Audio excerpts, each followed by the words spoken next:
भाई बहन की अनोखी कहानी। Brother sister story. कमलेश और अंजलि दोनों भाई बहन थे। एक दूसरे से बहुत प्यार करते थे। वो दोनों, उनके पास बहुत ज़्यादा संपत्ति थी, किसी भी चीज़ की कमी नहीं थी। माँ बाप कमलेश और अंजलि की सारी इच्छा पूरी करते थे।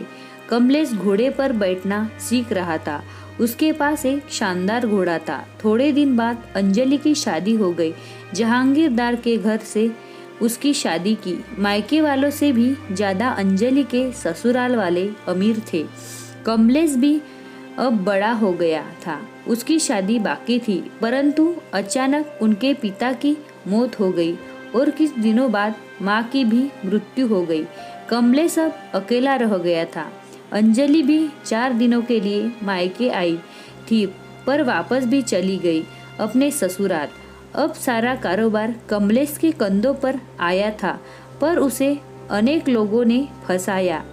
एक बार बड़ी डील की, पर उसमें उसे घाटा हुआ और कमलेश बर्बाद हो गया। उसकी खेती जब्त हो गई, घर की नीलामी हो गई। ऐशो आराम में रहने वाला कमलेश, अब उसके बुरे दिन आ गए। जिसके पास सैकड़ों लोग खाना खाते थे, आज वो एक निवाले के लिए तरस रहा था। जो मुलायम गद्दे पर सोता था, आज उसे सड़क पर सोना पड़ रहा था। जिस कमलेश को हजारों लोग पहले हाथ जोड़ते थे, वही आज सबके सामने हाथ फैला रहा था। कमलेश ने सोचा अपनी बहन के पास जाए, लेकिन अमीर बहन के पास भिखारी जैसे कैसे जाओ। जिसके पास पहले हाथी घोड़े पर बैठकर जाता था, आज उसके पास पैदल कैसे जाओ। जरी के पोशाक में पहले जाता था, वह फटे हुए कपड़ों में कैसे जाओ। परंतु कमलेश मन में बोला, प्यार अमीरी और गरीबी नहीं देखता।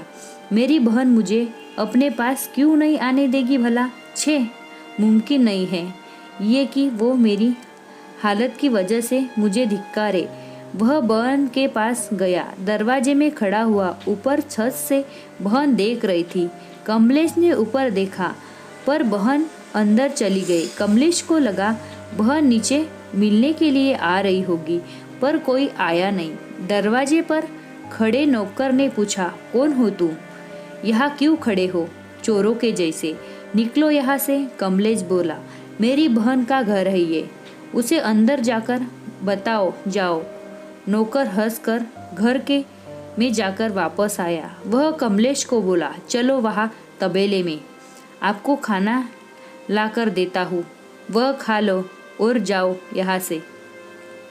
कमलेश ने पूछा, बहन ने क्या कहा? नौकर बोला, मेम साहब बोली होगा कोई भिखारी, बैठा दो तबेले में, दे दो उसे बासी खाना। कमलेश तबेले में गया और उसकी आंखों से आंसू आने लगे। उसे नौकर ने सूखी रोटी दे दी। कमलेश ने वहाँ पर एक खड्डा खोदा और वहाँ पर वह रोटी दबा दी। पानी पिए बिना वो वहाँ से चला जाता है। उस दिन के बाद कुछ सोचकर कमलेश दूर देश चला जाता है। वहाँ के राजा का वह नौकर बना। एक बार उस राजा को बहुत कठिन समस्या आई। कमलेश की सलाह से राजा उस समस्या से बाहर निकला। कमलेश से खुश होकर राजा ने उसे मुख्य प्रधान बना दिया। कमलेश के कहते मुताबिक राजा सब काम करने लगा था। नए प्रधान के रूप में कमलेश की वाह वाह होने लगी। कमलेश ने अब शादी भी कर ली। वह बड़े बंगले में रहने लगा। अब अपनी बहन को जाकर मिले ऐसा उसे लगा। तभी वह अपनी पत्नी के साथ बहन के घर निकला। साथ में हाथी भी थे, घोड़े भी थे। जोरों शोरों से वह वहाँ गया। अपने से आगे अपने जासूस बहन को इसके आने का संदेश बताने के लिए भेजे। जासूस ने जब बहन को यह सूचना दी तो बहन एकदम से उठी। वह अपने पति के साथ दरवाजे में खड़ी रही अपने भाई के स्वागत के लिए। ढोल नगाड़े बज रहे थे। बड़े ठाठ से भाई बहन के घर आया। दूसरे दिन बड़ी मेजबानी थी। गांव के बड़े बड़े लोगों को न्योता दिया गया। चंदन के टेबल थे, चांदी की थाली थी, पंच पकवान थे। सारे लोग टेबल पर बैठने वाले ही थे। उतने में भाई एकदम से उठा। सारे चकित हो गए। क्या हुआ?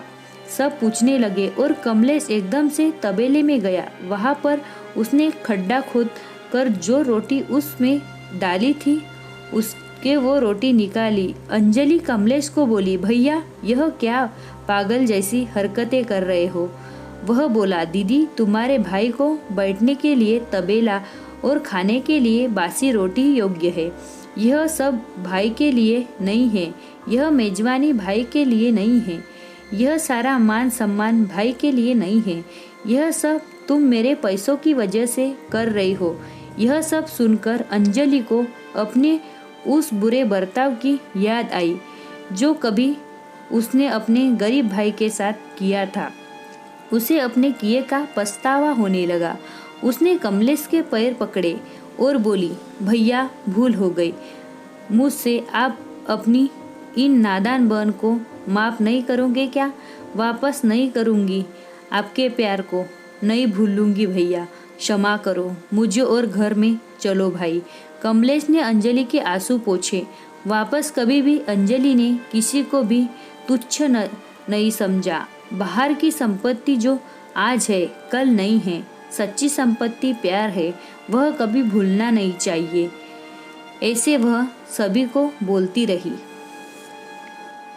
दोस्तों, आपको ये कहानी पसंद लगी, वीडियो को लाइक करो, चैनल को सब्सक्राइब करो। Thank you.